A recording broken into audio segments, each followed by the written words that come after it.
అందరికీ నమస్కారం। ఈరోజు మెదక్ జిల్లాలో మరి మెదక్ చర్చ్ ప్రపంచ విఖ్యాతిగాంచినటువంటి మెదక్ చర్చ్ 100 సంవత్సరాలు జరుపుకుంటున్నటువంటి సందర్భంగా మరి ఇక్కడికి రావడం, దర్శనం చేసుకోవడం, క్రిస్టియన్ సోదరులందరితో కూడా కలిసి ఆ వేడుకల్లో పాల్గొనడం నా పూర్వజన్మ సుకృతంగా నేను భావిస్తా ఉన్నాను। మెదక్ చర్చ్కి ఎంతో చరిత్ర ఉంది, మనందరికీ తెలుసు। 100 సంవత్సరాల క్రితం ఇక్కడికి వచ్చి మరి దాదాపు అప్పటి పైసలలో చూసుకుంటే 14 లక్షల రూపాయలు ఆనాడే ఖర్చు పెట్టి ఒక 10,000 మందికి ఆహారం ఇచ్చేటటువంటిగా, ఉపాధి కల్పించేటట్టుగా అల్టిమేట్గా పనిచేసి అనేక సేవా కార్యక్రమాలు చేస్తూ మరి మన తెలంగాణకు తలమానికంగా నిలబడి ఏషియాలో 2వ అతిపెద్ద చర్చిగా పేరుగాంచినటువంటి ఈ చర్చ్ దర్శించుకోవడం అన్నది మామూలు విషయం కాదు। బీఆర్ఎస్ పార్టీకి, కేసీఆర్ గారికి, క్రైస్తవ సోదరులకి పేగుబంధం ఉన్నది। ఆనాడు తెలంగాణ ఉద్యమం కోసం మేమందరం కూడా కొట్లాడుతుంటే ప్రార్థన చేయని చర్చి లేదు, పాల్గొనని క్రైస్తవుడు లేడు। అట్లా బీఆర్ఎస్ పార్టీకి, క్రైస్తవులందరికీ కూడా ఒక పేగుబంధం ఉన్నది। ప్రత్యేకించి సిఎస్ఐతో నాకు అనుబంధం బాగా ఉంటుంది। మరి వారు వచ్చి ఆహ్వానించినప్పుడు మా ఎమ్మెల్సీలను అందరినీ కూడా మరి మేమందరం కూడా వస్తామని చెప్పి ఈరోజు రావడం జరిగింది। ఫైనలీ రావడం, అందరితో పాటు వేడుకల్లో పాల్గొనడం, ఆ క్రీస్తు ప్రభు దయ వల్ల మరి మన తెలంగాణ సుభిక్షంగా ఉండాలని చెప్పి మనస్ఫూర్తిగా నేను కోరుకుంటా ఉన్నాను। మరి మీ అందరికి కూడా తెలుసు, మెదక్ ఒక జిల్లా కావాలి అనేటటువంటిది మనందరికి కల ఉండే। అది కేవలం తెలంగాణ రాష్ట్రం ఏర్పడ్డ తర్వాత గౌరవ ముఖ్యమంత్రి, ఆనాటి ముఖ్యమంత్రి కేసీఆర్ గారి ఆధ్వర్యంలో మెదక్ని మనం జిల్లాగా ఏర్పాటు చేసుకున్నాం। జిల్లాని ఏర్పాటు చేసుకోవడంతోనే అన్ని హంగులు కూడా మన జిల్లాకు వచ్చినాయి। ప్రత్యేకంగా మెడికల్ కాలేజ్ కావచ్చు, ఎస్పీ ఆఫీస్ కావచ్చు, కలెక్టరేట్ కావచ్చు, అనేక రకాలైనటువంటి డెవలప్మెంట్ అన్నీ కూడా వచ్చినటువంటి సందర్భం। నిజంగా మెదక్ ఎంత ప్రత్యేకంగా అనిపిస్తుంది అంటే, మెదక్ గురించి ఆలోచన చేస్తేనే మనసు ఆహ్లాదంగా ఉంటుంది। అమ్మగారు ఊరు కాబట్టి నాకు కొంచెం ఆ ప్రేమ కూడా ఉంటుంది। మరి మెదక్ అనగానే ఒక పక్క మంజీరా, ఇంకో పక్క ఏడుపాయల దుర్గమ్మ, ఇంకొక పక్క చర్చు, అసలు ఒక మత సహనశీలత అన్నది పరిడవిల్లేటటువంటి ప్రదేశంగా పెద్ద సంఖ్యలో మరి ముస్లిం సోదరులు ఒక మత సహనానికి చక్కటి నిదర్శనంగా చెప్పాలంటే అది మెదక్ పట్టణం మన తెలంగాణలో నిలబడుతుందని చెప్పి మనస్ఫూర్తిగా నేను తెలియజేస్తా ఉన్నాను। ఈ మెదక్ బాగుండాలే, ఇక్కడ ఉండేటటువంటి అద్భుతమైనటువంటి పంటలు, సిరులు ఒకప్పుడు ఉండే అని ఆనాడు శ్రీనాథుడు కూడా చెప్పిండని చెప్పి మన కేసీఆర్ గారు పదే పదే చెప్తూ ఉంటారు। మరి మెదక్ మళ్ళా అట్లా పచ్చబడాలి, మంచిగా పంటలతోని ఉండాలి, సిరుల రాసులు ఇక్కడ పొంగాలనేటటువంటి కలతోని మరి ఇక్కడ అంతకుముందు సింగూరు నుంచి నీళ్లు హైదరాబాద్ పోతుండే, ఇక్కడ ఉండేటటువంటి గణపురం ఆయకట్లో రైతులకు నీళ్లు రానటువంటి పరిస్థితి ఉండే। కానీ తెలంగాణ ఏర్పడ్డ తర్వాత కేసీఆర్ గారు పట్టుబట్టి మరి గోదావరి జలాలతోని సింగూరుని నింపి తద్వారా గణపురం ఆయకట్టునంతా కూడా పరిరక్షించి మరి ఇక్కడ నిజంగానే సిరులు పండేటట్టుగా మనం చేసుకున్నాం। అక్కడితో ఆగిపోకుండా మరి మెదక్ జిల్లాలో ఉండేటటువంటి ప్రతి ఒక్క మండల కేంద్రంలో, ప్రతి ఒక్క గ్రామంలో ఉండేటటువంటి చెరువుల్ని పూడికలు తీసుకున్నాం। పూడికలు తీసుకున్నటువంటి వాటన్నిటిని కూడా మరి కాలువలతో అనుసంధానం చేసి తప్పకుండా 365 రోజులు చెర్లలో నీళ్లు ఉండాలనేటటువంటి కళ కేసీఆర్ గారికి ఉన్నది। దానికోసమే కాళేశ్వరం నుండి ఇక్కడికి నీళ్లు తెచ్చుకోవాలని అనుకున్నాం। ఆ పనులు సగంలోనే ఇప్పుడు వచ్చినటువంటి ప్రభుత్వం ఆపడం అన్నది నిజంగా దారుణం। కాళేశ్వరం ప్యాకేజ్ 19 కింద మరి మొత్తం కూడా యావత్ మెదక్ జిల్లా సస్యశ్యామలం అయ్యేటటువంటి ఆస్కారం ఉన్నది। కానీ కేసీఆర్ గారి మీద కోపంతో మెదక్ ప్రజల మీద తీర్చుకుంటే ఏమొస్తుందని చెప్పి ఈ ప్రభుత్వాన్ని మేము ప్రశ్నిస్తూ ఉన్నాం। తప్పకుండా కాళేశ్వరం నీళ్లు సింగూరు ద్వారా ప్లస్ అదేవిధంగా ప్రతి చెరువుకి, ప్రతి మండలానికి ఏదైతే అనుసంధానం చేసుకోవడానికి రామాయణపేట కెనాల్ని మనం నిర్మించుకుంటా ఉన్నామో దాన్ని కొనసాగించవలసిందిగా ఈ ప్రభుత్వాన్ని మెదక్ ప్రజల తరఫున నేను రిక్వెస్ట్ చేస్తా ఉన్నా। ప్రభుత్వాలు అనేటటువంటిది కంటిన్యూస్ ప్రాసెస్ ఉండాలి। ఒక పార్టీ పోయి ఇంకో పార్టీ అధికారంలోకి రావచ్చు, కానీ గవర్నెన్స్ అనేది కంటిన్యూస్గా కొనసాగాలి। ప్రజల కోసం చేపట్టినటువంటి ఈ పథకాలను ఆపవద్దు అని చెప్పి మేము గౌరవ ముఖ్యమంత్రి గారికి విజ్ఞప్తి చేస్తూ ఉన్నాం। ఎందుకంటే ఇది ఇబ్బంది పడ్డటువంటి నేల, కష్టాలు పడ్డటువంటి నేల, చాలా కరువును చూసినటువంటి ప్రాంతం। ఆ కరువునంతా కూడా తరిమేసే విధంగా ఈ ప్యాకేజ్ 19 కానీ, మన కాలువలు కానీ మనం నిర్మాణం చేసుకున్నాం కాబట్టి, రామాయణపేట కెనాల్ కానీ ప్లాన్ చేసుకున్నాం కాబట్టి ఆ పనులను ఎట్టి పరిస్థితుల్లో ఆపొద్దని గౌరవ ముఖ్యమంత్రి గారిని మేము కోరుతా ఉన్నాం। అదేవిధంగా ముఖ్యమంత్రి గారు ఎప్పుడైనా జిల్లాలకు వస్తూ ఉన్నారంటే ఎక్కడైనా కూడా ఆడబిడ్డలు ఎదురు చూస్తూ ఉంటారు, మరి వస్తే ఏమన్నా పథకాలు ఇస్తారేమో, ఏమన్నా కొత్తవి మాకు వస్తాయేమో అని చెప్పి। ఇవాళ యావత్ తెలంగాణలో కూడా మహిళలు మరి క్రిస్మస్ గిఫ్ట్ రాలేదని అనుకున్నారు। అట్లనే రంజాన్ తోఫా ఎగిరిపోయింది, అట్లనే బతుకమ్మ చీర కూడా ఎగిరిపోయింది। ఇవన్నీ ఒకప్పుడు ఇచ్చుకున్నాం, ఇప్పుడు ఏదీ లేనటువంటి పరిస్థితి। పోనీ క్రిస్మస్ గిఫ్ట్ తీసేస్తే తీసేసిండ్రు, మరి మహాలక్ష్మి పథకం కింద మాకేమన్నా 2,500 రూపాయలు ప్రకటిస్తారేమో ఇలా మంచి రోజు అని చెప్పి తెలంగాణ మహిళలు అనుకున్నారు. మరి కళ్యాణ లక్ష్మితోని ఒక తులం బంగారం ఇస్తారేమో అని అనుకున్నారు. ఏది లేదు, ఏం ఆలోచన లేదు. మహిళలు అనేటటువంటి వాళ్ళు మరి ఎంతో కొంత ఆశతోని ఈ ముఖ్యమంత్రి గారు వస్తే, కొత్త పార్టీ వస్తే మాకేమన్నా మంచి జరుగుతుందేమో, మరి కేసీఆర్ సార్ 2,000 ఇస్తా అంటుండు, ఈయన 4,000 ఇస్తా అన్నాడు కదా అని చెప్పి ఆలోచనతో ఓట్లు వేసినటువంటి వాళ్ళు కూడా ఉన్నారు.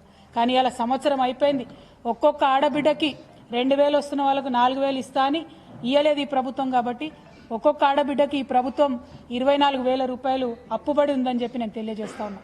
అట్లానే మరి 18 ఏళ్ళు నిండంగానే స్కూటీలు ఇస్తామని చెప్పి ఆడపిల్లలకి, మరి ఈ సంవత్సరంలో 18 ఏళ్ళు నిండిన వాళ్ళందరికీ కూడా మరి స్కూటీ ఇస్తారా ఇయ్యరా ఏం సంగతి అన్నది కూడా ముఖ్యమంత్రి గారు మా ఆడపిల్లలకు చెప్పాలి. మరి వచ్చే సంవత్సరం 18 ఏళ్ళు అయ్యేటోళ్ళకన్నా ఇంకా 5 రోజులు అయితే కొత్త సంవత్సరం వస్తుంది. మరి కనీసం కొత్త సంవత్సరం కానుక అన్న తక్షణమే ఆడపిల్లలకు 18 ఏళ్ళు నిండినటువంటి వాళ్లకు స్కూటీలు రిలీజ్ చేయాలని చెప్పి మేము ఈ ప్రభుత్వాన్ని డిమాండ్ చేస్తూ ఉన్నాం. నిజంగా మహిళలను నమ్మించి మోసం చేసినటువంటి సర్కారుగా ఈ సర్కారుని అభివర్ణించవచ్చు, ఒక మనసు లేని సర్కారుగా అభివర్ణించవచ్చు.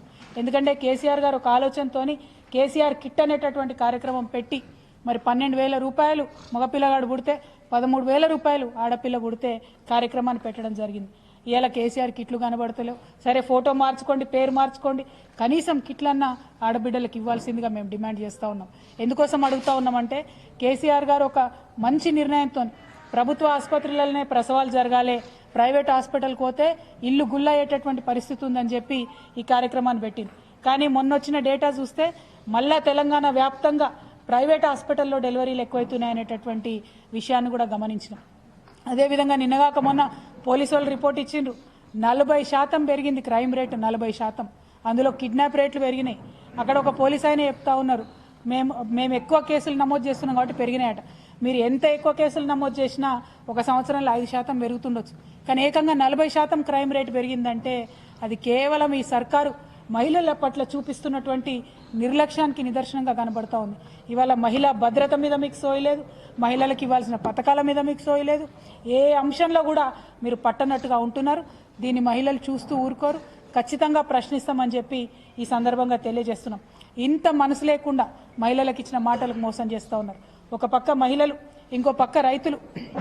ఎన్ని మాటలు చెప్పారు రైతులకు, రైతు బంధు ఇస్తాం ఎక్కడిచ్చిండ్రు? కేసీఆర్ గారు ఎన్నికలకు పోయే ముందు 17,500 కోట్లు రైతుల కోసమని ఏదైతే దాచిపెట్టినరో ఆ ఒక్కసారి ఇచ్చిండ్రు తప్పితే మళ్ళా సెకండ్ టైం ఎగ్గొట్టిరు. మళ్ళా ఇప్పుడు ఇవ్వండి అంటే ఇగో రేపిస్తాం, మాపిస్తాం, సంక్రాంతికి ఇస్తామని చెప్తున్నారు. సంక్రాంతికి ఇస్తామనేటటువంటి మాట నిలబెట్టుకోవాలి. తక్షణమే పెంచినటువంటి రుసుముతో రైతు భరోసా అమలు చేయాలి. మీరు మళ్ళా రైతు భరోసాలో కూడా ఏదో కట్టింగులు పెట్టేటటువంటి ప్రయత్నం చేస్తున్నట్టు, 100 రకాల రూల్స్ పెట్టేటటువంటి ప్రయత్నం చేస్తున్నట్టు సమాచారం వస్తూ ఉన్నది.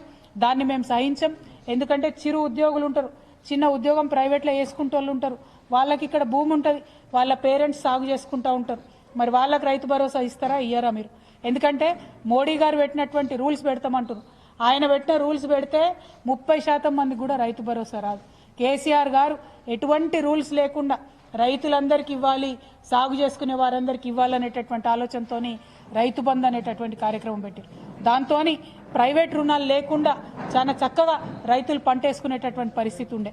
కానీ ఇవాళ మీరు కొత్త రూల్స్ తీసుకొచ్చి మీ ఇంట్లో చిన్న గవర్నమెంట్ ఎంప్లాయీ ఉంటే ఇయ్యం, మీరు ఇన్కమ్ ట్యాక్స్ కడితే ఇయ్యం, మీరు ఇంకోటి చేస్తే ఇయ్యం, మీకు కారు ఉంటే ఇయ్యం, ఇట్లాంటి రూల్స్ పెట్టినట్టయితే 30% మంది కూడా రైతు భరోసా రాదు. మరి రైతులకు సాగు చేసుకునే వారందరికీ కూడా తప్పకుండా వచ్చే విధంగా రైతు భరోసా ఈ ప్రభుత్వం ముందుకు రావాలని చెప్పి మేము డిమాండ్ చేస్తూ ఉన్నాం. అదేవిధంగా మరి వరి ధాన్యానికి ఏం చెప్పింది ఈ ప్రభుత్వం? ఇదివరకు 2,183 రూపాయలు ఉండే మద్దతు ధర, దాన్ని 500 పెంచి 2,683 రూపాయలు చేస్తామని చెప్పారు. కానీ మొన్నటిసారి కూడా మీరు కనీసం 30% కూడా ధాన్యం కొనలే. మొదలేమన్నారు, అన్ని వడ్లకు బోనస్ ఇస్తామన్నారు, తర్వాత ఏమన్నారు, సన్న వడ్లకు మాత్రమే బోనస్ ఇస్తామన్నారు. ఈ మాటికి మాట మార్చుడు తప్పితే ఇంకోటి ఏమి కూడా ఈ సర్కారులో కనబడతలేదు. అదేవిధంగా మీరు మొక్కజొన్నకి ఇస్తామన్నారు, 1,870 రూపాయలు ఉంటే దాన్ని పెంచి 2,200 ఇస్తామన్నారు. కందులకు పెంచి 6,700 ఇస్తామని చెప్పిండ్రు. సోయాబీన్కు పెంచుతామన్నారు, 4,400 రూపాయలు ఇస్తామన్నారు.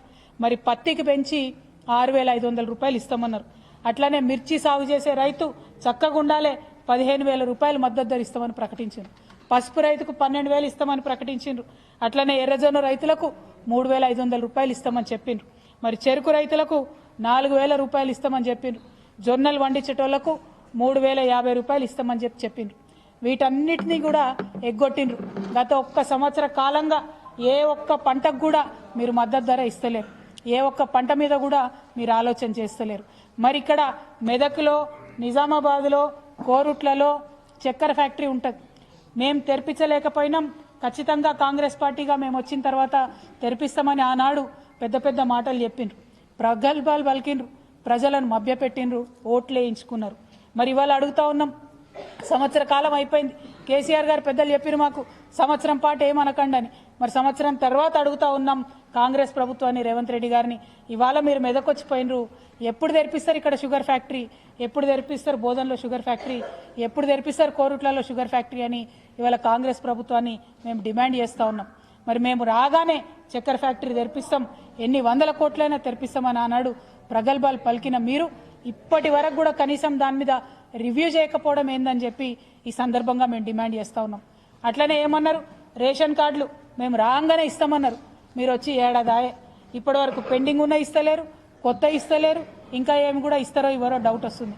ఏమన్నా మాట్లాడితే లేదు లేదు రేషన్ కార్డులు ఇస్తాం, రేషన్ బియ్యం బదులు సన్న బియ్యం ఇస్తామని చెప్తున్నారు, సర్వే చేస్తామని ఇప్పుడు చెప్తున్నారు. మరి అంతకుముందు ఏమన్నారు, మేము మొత్తం ఒక బియ్యమే ఇస్తున్నాడు కేసీఆర్, ఇంకా చాలా ఇస్తాం, చాలా వస్తువులు కలిపి మీకు ఇస్తామని చెప్పిండ్రు. ఇవాళ నేను డిమాండ్ చేస్తూ ఉన్నాను, మీరు కేసీఆర్ గారు ఏదైతే మనిషికి ఇంట్లో ఎంతమంది ఉంటే అంతమందికి మనిషికి 6 కిలోల చొప్పున లిమిట్ లేకుండా ఎంతమంది ఉన్నా ఇచ్చిండ్రో, మీరు సన్న వడ్లు ఇస్తారా, దొడ్డు వడ్లు ఇస్తారా, ఆ పాలసీ ఏం చేస్తారో చేసి బియ్యం మీద లిమిట్ లేకుండా మాత్రం ఇంట్లో ఎంతమంది ఉంటే అంతమందికి ఇవ్వాలని చెప్పి మేము డిమాండ్ చేస్తూ ఉన్నాం. ఎందుకంటే మీరు ఆనాడు కోతలు కోసిండ్రు, ఇవాళ ప్రభుత్వంలోకి వచ్చినాక అన్నిట్లా కోతలే పెడుతున్నారు. కాబట్టి కోతలు కోయడం మానేసి, కోతలు చెప్పడం మానేసి మీరు పరిపూర్ణంగా ఇవ్వండి. ఏ స్కీమ్ ఇచ్చినా కూడా రైతులకు ఇస్తే కడుపు నిండా ఇవ్వండి, సాగు చేసుకునే ప్రతి రైతుకి ఇవ్వండి, అందులో 100 రూల్స్ పెట్టకండి అని చెప్పి మిమ్మల్ని డిమాండ్ చేస్తూ ఉన్నాం. తక్షణమే మీరు రైతు భరోసా ఇవ్వాలి, తక్షణమే రేషన్ కార్డులు ఇవ్వాలి.